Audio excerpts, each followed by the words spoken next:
सडकदेखि सदनसम्म राजनीतिक, आर्थिक, सामाजिक हर क्षेत्रका विषय र प्रसङ्ग यो हो कार्यक्रम आजको सन्दर्भ। नेसनल गोल्ड टेलिभिजनको दैनिक कार्यक्रम आजको सन्दर्भमा यहाँहरूलाई हार्दिक स्वागत छ। म विकल्प चौलागाई। आजको सन्दर्भमा हामी देशभरका समसामयिक विषयवस्तुलाई विश्लेषणात्मक रूपमा प्रस्तुत गर्ने गर्छौँ। नेकपा एमाले भोलि हुन गइरहेको बागमती प्रदेश सभाको अर्थ विकास समिति र शिक्षा, स्वास्थ्य तथा कृषि विकास समितिको निर्वाचनका लागि सभापतिको उम्मेदवारी घोषणा गरेको छ। पार्टीले अर्थ विकास समितिका लागि नारायण सिलवाललाई अघि सारेको छ भने कृषि, शिक्षा तथा स्वास्थ्य समितिका लागि केशव पोखरेलको उम्मेदवारी घोषणा गरेको हो। हाल अर्थ समितिमा 20 जना सदस्य रहेका छन् भने शिक्षा, स्वास्थ्य तथा कृषि समितिमा 19 जना सदस्य छन्। दुवै समितिमा एमालेका 12 सदस्य रहेको जनाइएको छ।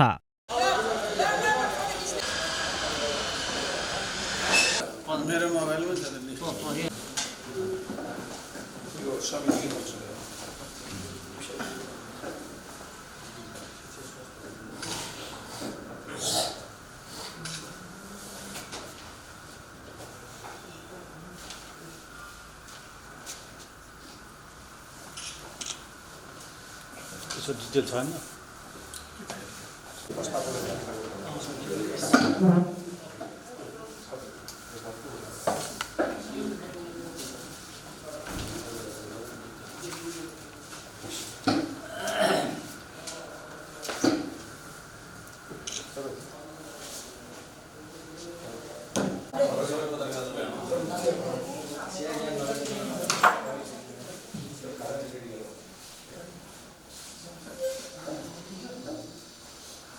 हालसम्म भएको 2वटा राष्ट्रिय सभाको निर्वाचनमा 5 दलीय गठबन्धन एकातिर र नेकपा एमाले अर्कातिर भएर चुनावी मैदानमा उत्रिएको थियो। दुवै चुनावमा अधिकांश स्थानबाट नेकपा एमाले पराजित बेहोर्नु परेको छ। तर यस समितिको निर्वाचनमा भने एमालेको जित सुनिश्चित हुने केही नेताहरूको अड्कलबाजी छ।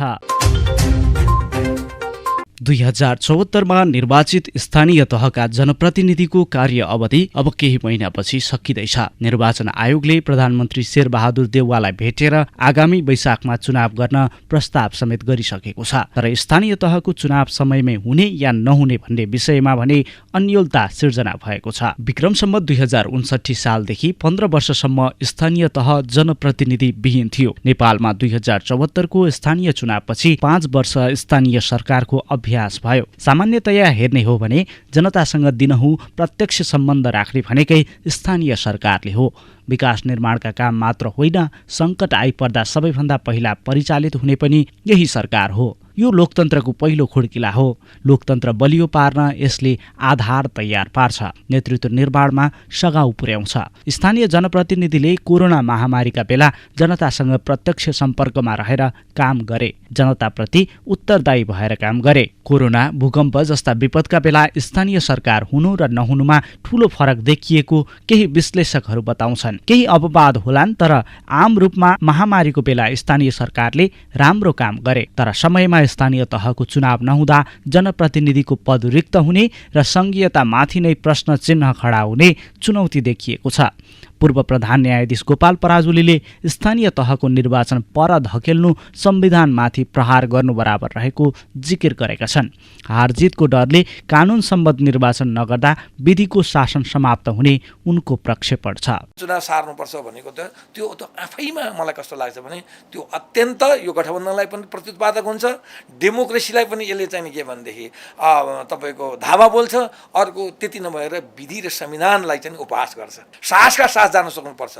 गठबन्धन होस् या चाहिँ मेरो भोट पुग्दैन कि मैले मत ल्याउँदिनँ कि मैले चाहिँ मेरो चाहिँ मतलब थोरै जित्दै हुन्छ कि अर्का, यस्तो चाहिँ यो चाहिँ यो मानसिकतामा जब उहाँहरू रहनुहुन्छ त्यसले चाहिँ के गर्छ भनेदेखि त्यसले विधिको शासनलाई समाप्त पार्छ।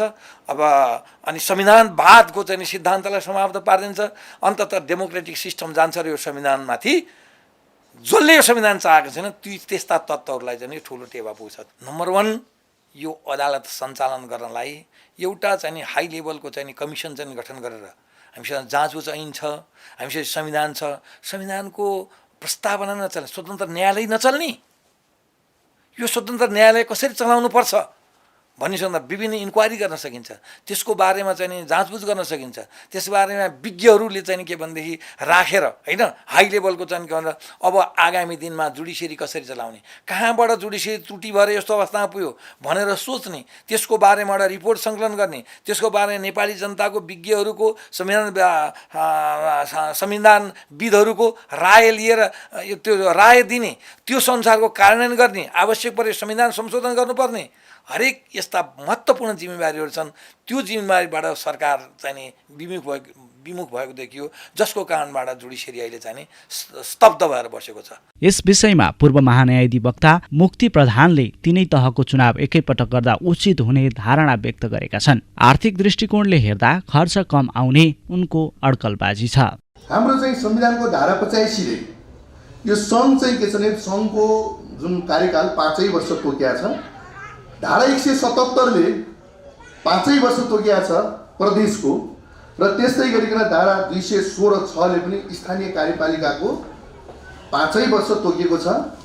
धारा 225 ले स्थानीय व्यवस्थापिकाको अवधि तोकिया छ।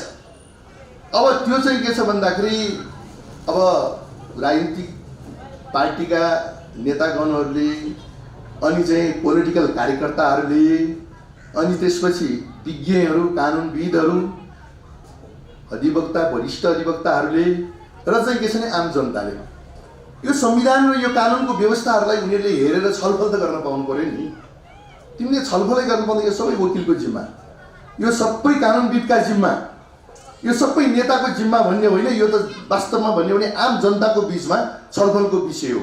त्यसैले यसमा कहाँ कुन अवरोधहरू छन्, कुन बाधक छन्, निर्वाचन स्वच्छ, निर्भीक र स्वतन्त्र निर्वाचन र प्रतिस्पर्धात्मक र सुलभ निर्वाचन गर्नको लागि कस्ता किसिमका नीतिहरू तय गर्ने बारेमा सबै राजनीतिक पार्टीहरूको बिचमा बहस गरौँ र निर्वाचन आयोग पनि वास्तवमा निर्वाचक आयोगले पनि आफ्नो राम्रो होमवर्क गर्नु, कतैतिर ढल्किने होइन।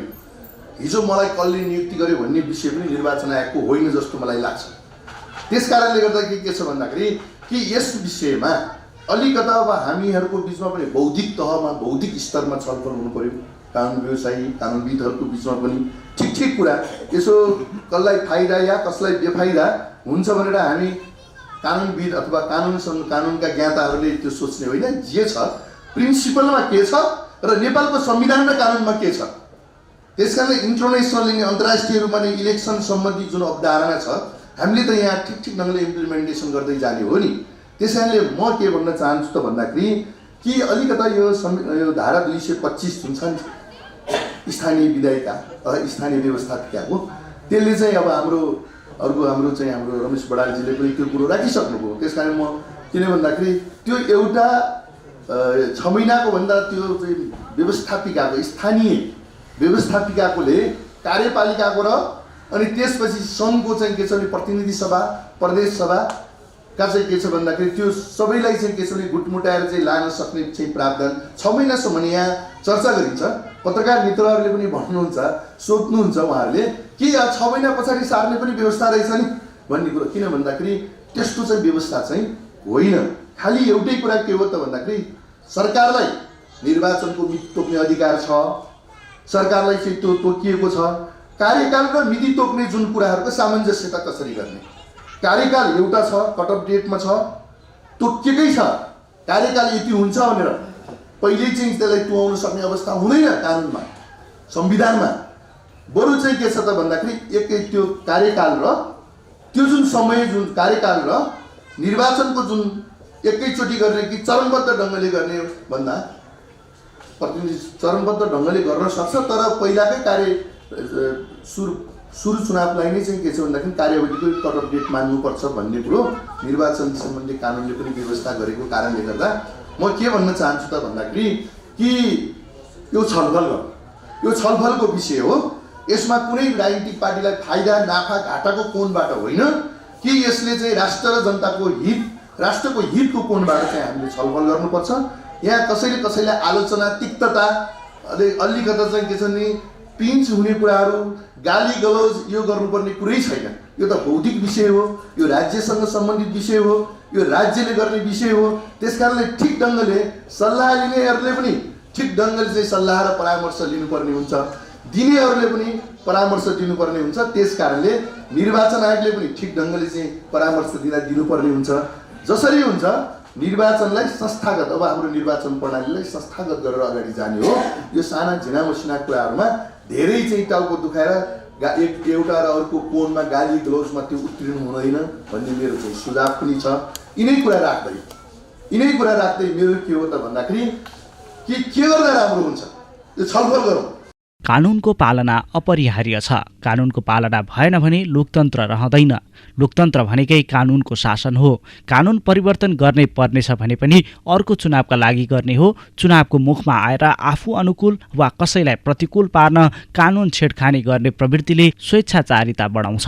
यता नेपाली काङ्ग्रेसका महामन्त्री गगन थापाले स्थानीय तहको चुनावको विषयमा गरिएका टीका टिप्पणीहरू संविधान सम्मत नभएको जानकारी दिएका छन्। संविधान सम्मत नरहने कार्यलाई काङ्ग्रेसले कुनै पनि हालतमा सिरोपर नगर्ने उनको दाबी छ। स्थानीय तहको निर्वाचनको सन्दर्भमा कार्य सम्पादन समितिमा औपचारिक रूपमा विषय प्रवेश गर्छ र छलफल गर्छ।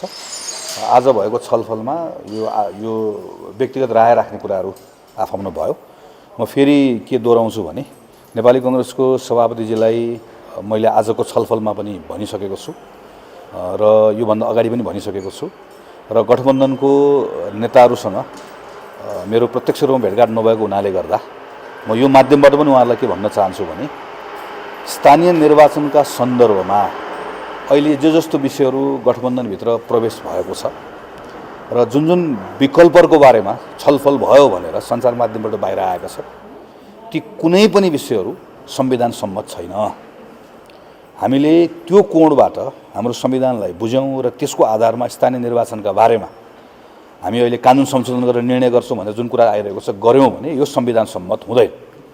यो संविधान सम्मत नहुने कुरालाई नेपाली काङ्ग्रेसले बोक्नुपर्ने कुनै पनि कारण छैन, बोक्नु हुँदैन भन्ने कुरा हामीले हाम्रो सभापतिजीलाई भनिसकेका छौँ र गठबन्धनको नेताहरूले पनि यो कुरा बुझ्नुहुन्छ र संविधानसँग बाजिने गरिकन कुनै पनि काम चाहिँ गठबन्धनले गर्दैन भन्ने कुराको मलाई चाहिँ विश्वास पनि छ। सभापतिजीले हामीले राखेका कुराहरू जुन छन् यो कुराहरूलाई छलफलमा अन्य नेताहरूको बिचमा छलफल हुँदै गर्दा मेरो पार्टीभित्रको मेरो साथीहरूको धारणा यो छ, राय यो छ भन्ने कुरा गठबन्धनमा राख्छु भनेर भन्नुभएको छ। पक्कै पनि राख्नुहुन्छ, किन स्पष्टसँग हाम्रो संविधानमा भएको व्यवस्था हामीले सचेततापूर्वक संविधान बनाएको हो। संविधान बनाउँदै गर्दा अहिले धारा 225 मा हामी अलमल्यौँ गल्ती लेख्यौँ भनेको होइन। हामीले 2073 सालमा कानुन बनाउँदै गर्दा पनि बकैदा लामो छलफल गरेर सुविचारित छलफल गरेर त्यो संविधानलाई व्याख्या गरेर कानुन बनाएको हो। त्यसैले अहिले हामीले संविधानसँग कानुन बाजिन्छ, यो हुन्छ त्यो हुन्छ भनेर भन्नु भनेको चाहिँ त्यो आफूले बनाएको संविधान आफ्नो क्षमतामाथि अविश्वास गर्नु हो। आफैले बनाएर आएको कानुन आफूले बनाउने क्षमतामाथि अविश्वास गर्नु हो।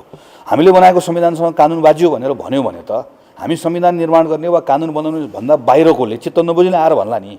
हामी आफैले संविधान बनाएको छौँ, आफैले कानुन बनाएको यसको अभ्यास गरेर आएका छौँ। अब अहिले हामीले चाहिँ कानुन र संविधान मिलेन छ भनेर आफैले भन्यौँ भने चाहिँ त्यो हाम्रो त्यो सही नियतका साथ भनेको कुरा देखिँदैन। त्यस कारणले गर्दा यो बाटोतिर लाग्नै हुन्न, यतातिर जानै पर्दैन, आवश्यकै छैन भन्ने कुरा हामीले अहिले पछिल्लो छलफलमा, यो आज कुनै औपचारिक छलफल होइन, सभापतिजीलाई भनेका छौँ। यो विषय कार्य सम्पादनमा पनि छलफल हुन्छ, पक्कै छलफल हुन्छ नै। तर त्योभन्दा पहिले गठबन्धनको बैठक भएको हुनाले गर्दा गठबन्धनको बैठकमा मेरो पार्टीको साथीहरूको राय यो छ भन्ने कुरा सभापतिजीले भन्छु भन्नुभएको छ, भन्नुहुन्छ। स्थानीय तहको निर्वाचनको मितिका सन्दर्भमा अहिले जुन बिचमा चाहिँ यो संविधान र कानुन बाजिएको हो कि भन्ने सन्दर्भलाई विषय जुन प्रवेश भयो, यसले केही दिन अलमलायो। मलाई के लाग्छ भने यसको बारेमा हाम्रो पार्टी प्रष्ट छ भन्ने म ठान्दछु। गठबन्धनमा भएको अन्य दलहरू प्रष्ट भइसके पछाडि यो गठबन्धनको सरकार भएको हुनाले गर्दा गठबन्धनको दलहरूभित्र फरक फरक रायहरू हुँदै गर्दा कि अलमल त हुने नै भयो, किनकि हाम्रो पार्टीको मात्र सरकार होइन यो। तर भोलि बस्ने बैठकबाट यी कुराहरूको यो छिनोफानो भएर सरकार निर्वाचनको मिति घोषणा गर्ने बाटोतर्फ जान्छ भन्ने मेरो बुझाइ पनि त्यही छ, अपेक्षा। सत्ता गठबन्धनमा रहेका दल, त्यसमा पनि नेकपा एकीकृत समाजवादी स्थानीय चुनाव केही पर धकेल्न चाहन्छ। माधव कुमार नेपाल नेतृत्वको उक्त पार्टीलाई माओवादी केन्द्रका नेताहरूको आड भरोसा समेत छ। तर अध्यक्ष नेपाल भने अझै पनि स्थानीय तहको निर्वाचन कानुन अनुरूप नै हुने विश्वास व्यक्त गर्छन्। तिनै तहका निर्वाचन एकैपटक गर्न सके भने राज्यलाई आर्थिक भार समेत कम हुन जाने उनको भनाइ छ। हामीलाई आशा छ ती सबै उठाइएका ठाउँहरूमा हामी 18-19 स्थानमा हामी विजयी हुनेछौँ र त्यो परिणामले पनि तरङ्ग पैदा गर्नेछ।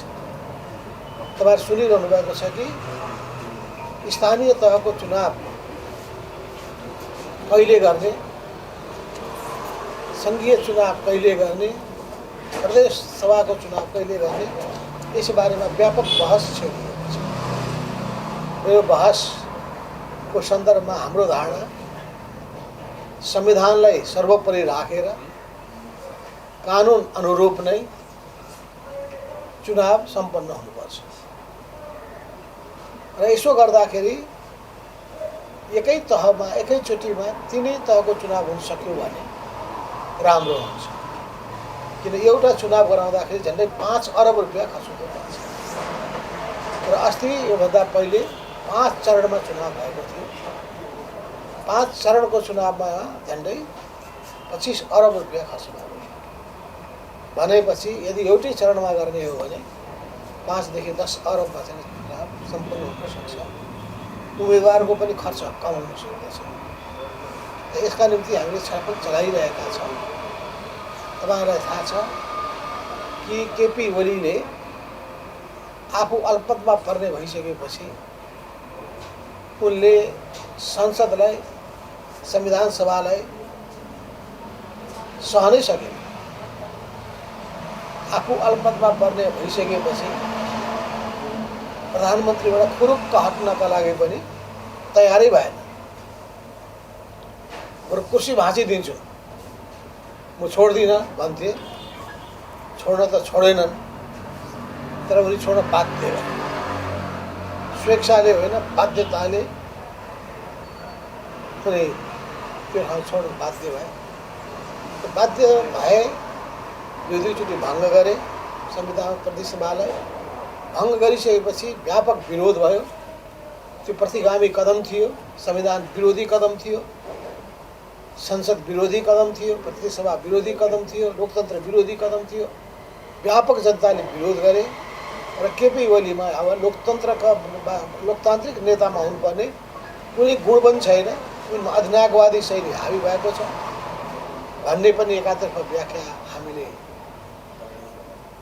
सुन्यौँ। अर्कोतर्फ केपी ओलीमा कम्युनिस्ट चरित्र भनेको फिटिक्क पनि छैन। उनमा बाह्य संस्कृति छ, व्यक्तिवादी प्रवृत्ति छ, व्यक्तिको पूजा गर्ने प्रवृत्ति छ र उनी पार्टीलाई सामूहिकताको आधारमा,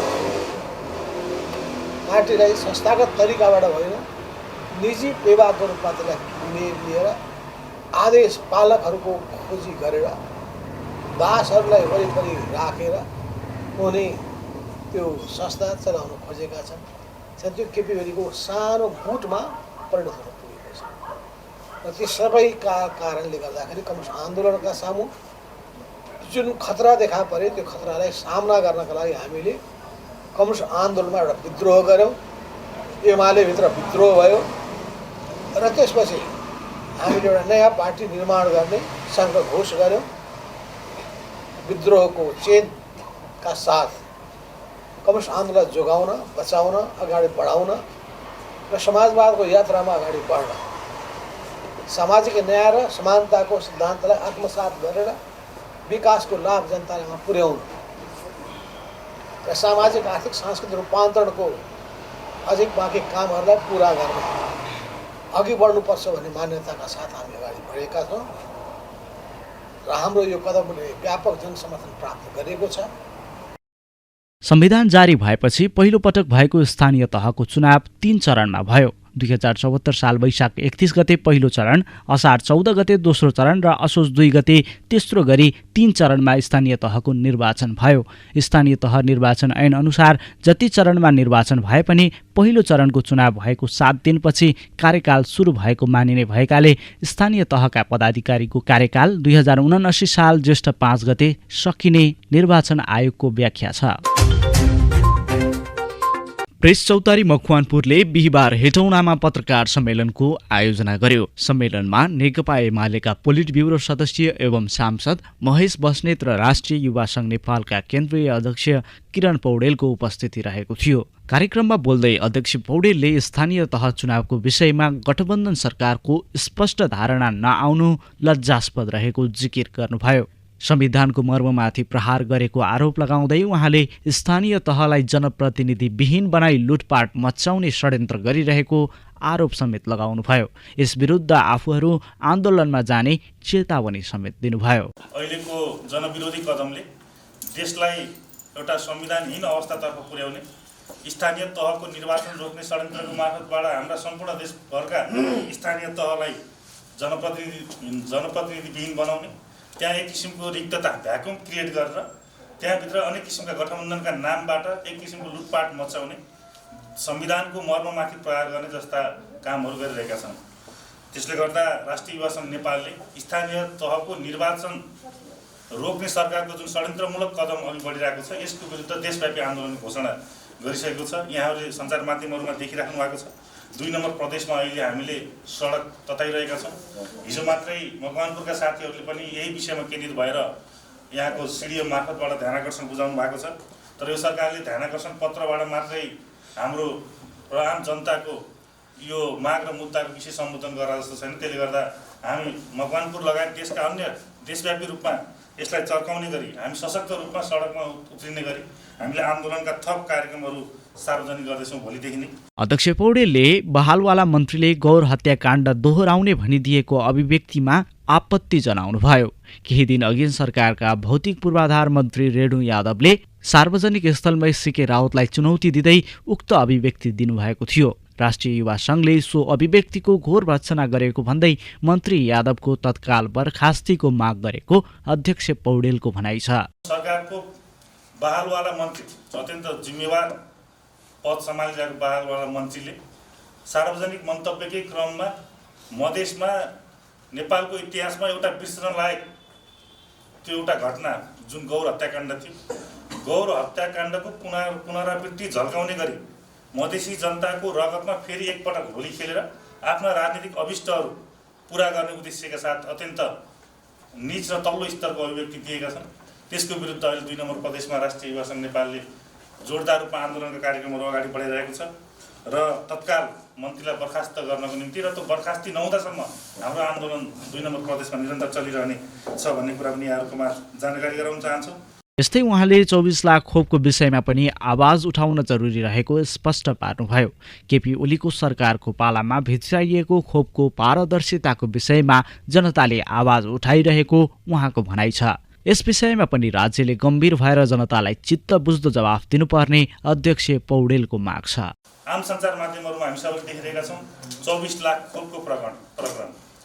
अहिले विदेशबाट हिजो ओली सरकारले अनेक किसिमका पहलकर्मीहरू गरेर कूटनीतिक राष्ट्रिय अन्तर्राष्ट्रिय पहलकर्मीको माध्यमबाट देशभित्राएका धेरै खोप लगायत अन्य महत्त्वपूर्ण जति देशको निम्ति राज्यको निम्ति आवश्यक महत्त्वपूर्ण जति उपलब्धिहरू अगाडि बढाएको थियो अहिले त्यो 101 ती उपलब्धिहरूको पारदर्शितामाथि जनताले प्रश्न उठाइरहेका छन्।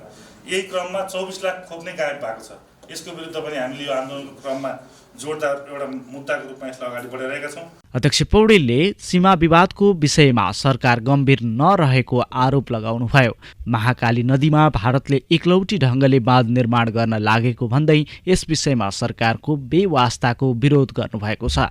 सरकार भारतसँग डराएको र जनताले यस विषयमा एमालेको आवश्यक कदमको अपेक्षा गरिरहेकोले आफूहरू आन्दोलनमा होमिएको अध्यक्ष पौडेलको भनाइ छ।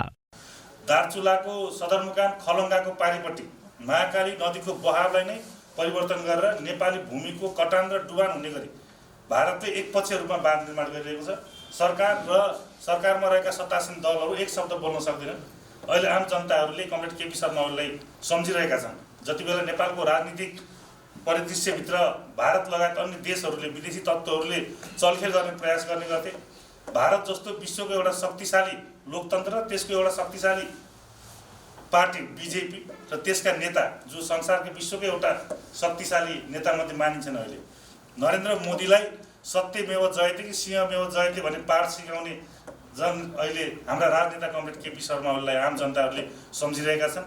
किनकि दिनदहाडै महाकालीबाट जयसिंह धामी बेपत्ता पारिन्छन् एसएसबीको दादागिरीमा। यो सरकार र यसका नेतृत्वकर्ताहरू एक शब्द बोल्न सक्दैनन्। नेपाली काङ्ग्रेस र त्यसका युवा नेता भन्नेहरू 2 शब्द बोल्न सक्दैनन्। लिम्पिया धुरासम्म सडक विस्तार गर्ने नरेन्द्र मोदीले खुल्ला रूपमा आम सञ्चारको माध्यम सम्बोधन गरिरहेका छन्। सरकार र त्यसका नेतृत्वमा रहेका व्यक्तिहरू बोल्न सक्दैनन्। त्यसले गर्दा देशमाथि, देशको राष्ट्रियता र सार्वभौमसत्तामाथि जुन किसिमको प्रहार भइरहेछ र यो सरकार र यसका गठबन्धनधारी दलहरू एउटा मुख दर्शक बनेर बसेको छ। यो परिस्थितिमा आम जनताले फेरि हाम्रो पार्टीको नेतृत्वको सरकारलाई सम्झिरहेका छन्। यस्तै राष्ट्रिय युवा सङ्घले दिन प्रतिदिन बढिरहेको महँगीको विषयमा समेत आवाज उठाएको छ। जनताको जीवनस्तर घट्दै जानु र महँगी बढ्दै जानुले वर्तमान सरकारको चरित्र चित्रण गरिरहेको अध्यक्ष पौडेलको भनाइ छ। आवश्यक स्वास्थ्य सामग्री समेत उपलब्ध गर्न नसक्नुले सरकारको असक्षमता देखिएको उहाँको भनाइ छ। हिजो विश्वको शक्तिशाली राष्ट्र मानिने, सर्वाधिक शक्तिशाली राष्ट्र मानिने संयुक्त राज्य अमेरिकामा पनि अभाव सिर्जना भइरहेको बेलामा भेन्टिलेटर, आइसियु लगायतका इक्विपमेन्टहरूको जुन बेलामा अभाव थियो, अमेरिकाले पनि त्यहाँको माग अनुसारको पूर्ति गर्न सकेको थिएन। संसारका विभिन्न देशहरूले आफ्नो राष्ट्रमा माग भइरहेको अनुपातमा भेन्टिलेटर लगायतका अत्याधुनिक सामग्रीहरू उपलब्ध गराउन सकेको थिएन। विश्व बजारभरि नै एक किसिमको उत्पादन र वितरणको चेन नै एउटा ब्रेक भइसकेको थियो। त्यो परिस्थितिमा पनि हाम्रो सरकारले, हाम्रो पार्टी नेतृत्वको सरकारले एउटा व्यवस्थित प्रबन्धका साथ भेन्टिलेटरहरू खरिद गर्ने, अस्पतालहरूलाई आधुनिक उपकरणहरूबाट सुसज्जित गराउने त्यो काममा लागिरहेको थियो। र त्यति बेला ठुलो स्वरले हाम्रो सरकारमाथि धार्यात लगाउने गगन थापा विश्व प्रकाशहरू आज सिटामोलको अभाव भएर जनताहरू दिनौँ छटपटिँदा दुई शब्द बोल्न सकेका छैनन्। आज सिटामोल जस्तो एउटा आधारभूत र प्राइमेरी मेडिसिनको अभाव भइरहेको छ देशमा। हाम्रो सङ्गठनले यसको विरुद्ध पनि एउटा महत्त्वपूर्ण एजेन्डाका साथ हामीले यो आन्दोलनको मोर्चामा हामी सहभागी भइरहेका छौँ। नेकपा एमालेका पोलिट ब्युरो सदस्य एवं सांसद महेश बस्नेतले सङ्घीय सरकारका स्वास्थ्य मन्त्री विनोद खतिवडाको कार्यकाल केपी ओलीकै भजन गाएर बित्ने बताएका छन्। सांसद बस्नेतले 5 दलीय गठबन्धनको वर्तमान सरकारको काम नेकपा एमालेलाई कमजोर बनाउने रणनीति बुन्नमै केन्द्रित रहेको र आफ्नो काम के भन्ने थाहा नै नभएको बताएका हुन्।